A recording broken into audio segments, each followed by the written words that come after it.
He is Aragorn, son of Arathorn. You owe him your allegiance. Aragorn, the legendary King Elisar, the true heir of Isildur, a name that resonates throughout the realms of Middle-earth. He is hailed as the man who finally reunited the fractured kingdoms of Arnor and Gondor after the War of the Ring and the defeat of Sauron. But behind this remarkable tale lies a mystery that has intrigued many Tolkien enthusiasts: the story of Aragorn's father. Who was he, and why did he not play a role in reuniting the kingdoms? And where was he during the events of The Lord of the Rings? Well, today we delve into this captivating chapter of Middle-earth's history and seek to uncover the truth. Worthy of Mordor.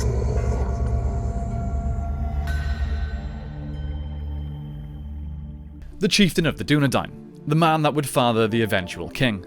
I can't really say that there is an awful lot of history on this man, but let's see what we do know before moving on to the question of why he himself never attempted to take the throne of Minas Tirith.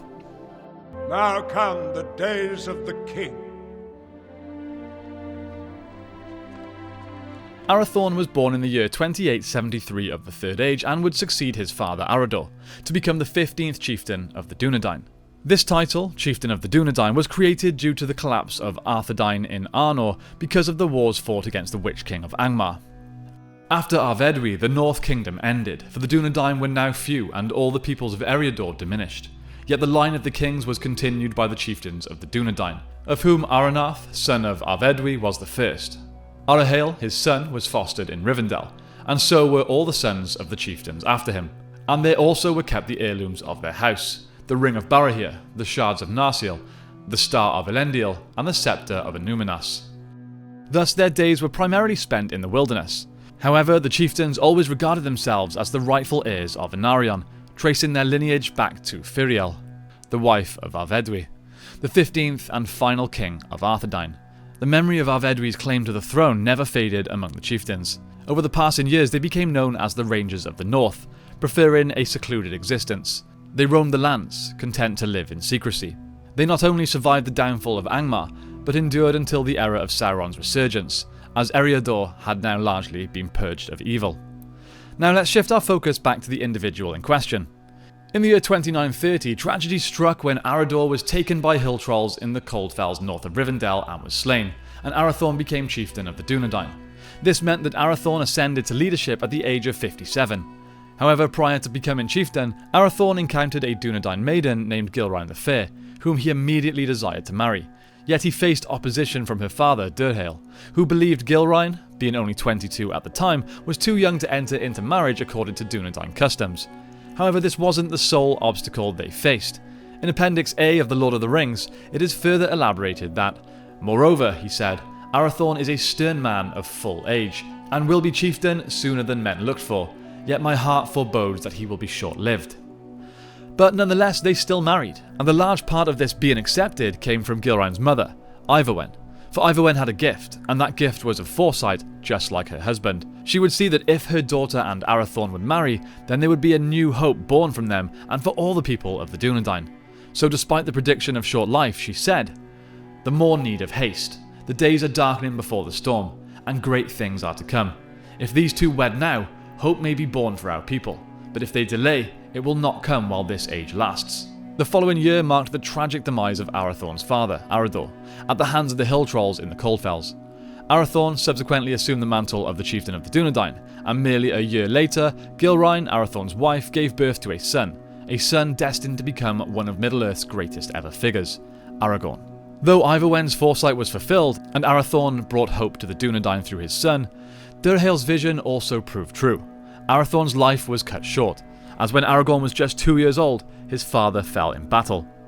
One fateful day while hunting orcs alongside the twin sons of Elrond, Elladan and Elrohir, tragedy struck. An orc's arrow found its mark, piercing Arathorn's eye and ending his life. Consequently, Arathorn's tenure as the chieftain of the Dunedain spanned a mere 3 years, meaning that Aragorn, despite his tender age of 2, ascended as the new chieftain, inheriting the title from his fallen father.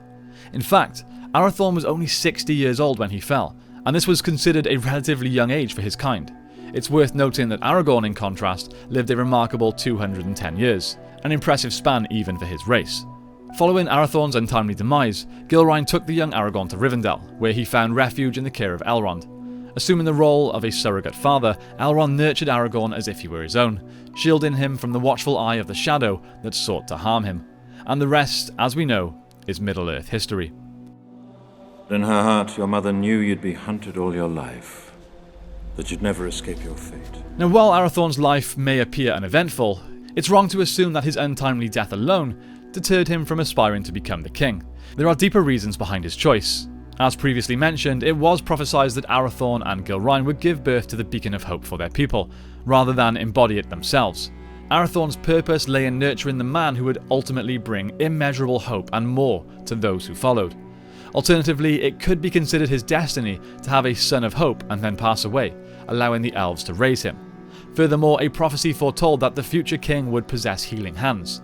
Although Arathorn himself did not possess these healing abilities, Aragorn, having been raised in Rivendell under the guidance of Elrond, acquired various healing skills from the Elven Lord. Aragorn would later employ these skills extensively, particularly after the Battle of the Pelennor. We must bear in mind that prior to the War of the Ring, Gondor had been without a king for over 900 years, and the United Kingdoms had not seen a king for over 2,000 years. Therefore, expecting the people of Gondor to readily accept a northern wanderer without substantial evidence or visible leadership qualities, and without any notable displays of lordship, was a very unrealistic expectation. It's important to note that Arathorn was never meant to claim the throne. His destiny did not lie in kingship.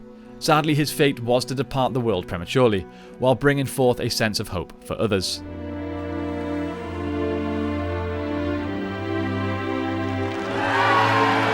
So there we have it, we have come to the end of our explanation into the life and choices of Arathorn, father of Aragorn. Throughout our journey we have uncovered the reasons behind Arathorn's decision not to claim the title of king for himself. While he had the potential to become a remarkable leader given time, fate had different plans for him. Nevertheless, one can imagine that he would have found peace in knowing the incredible achievements his son would go on to accomplish. Arathorn, as the 38th heir of Isildur and the 15th chieftain of the Dunedain, played a pivotal role in setting the wheels in motion for his son to reclaim the illustrious title that had been absent from their people for so long. His legacy as a father and forebearer of hope cannot be understated. In the end, Arathorn's story serves as a testament to destiny and the enduring power of lineage. While he may not have claimed the throne himself, his contribution paved the way for his son to fulfill the prophecies and become the mighty king that their people had yearned for. So as we conclude our journey, we recognise the significance of Arathorn's role in shaping the course of Middle-earth's history.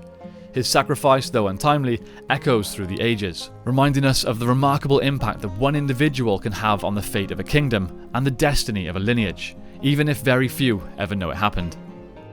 With that though, now is time for my question of the day, which actually comes with a recommendation. What are your thoughts on the fan film Born of Hope?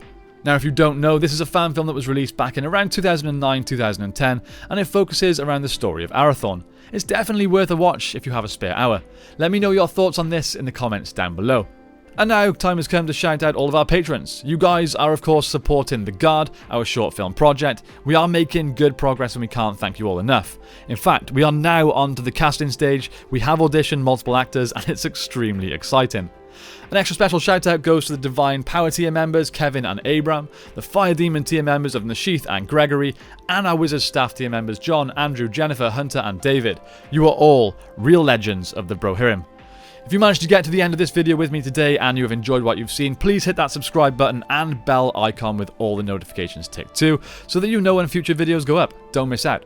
Thank you all for spending your time with me today. I hope you have a fantastic day and I will see you next time on The Broken Sword.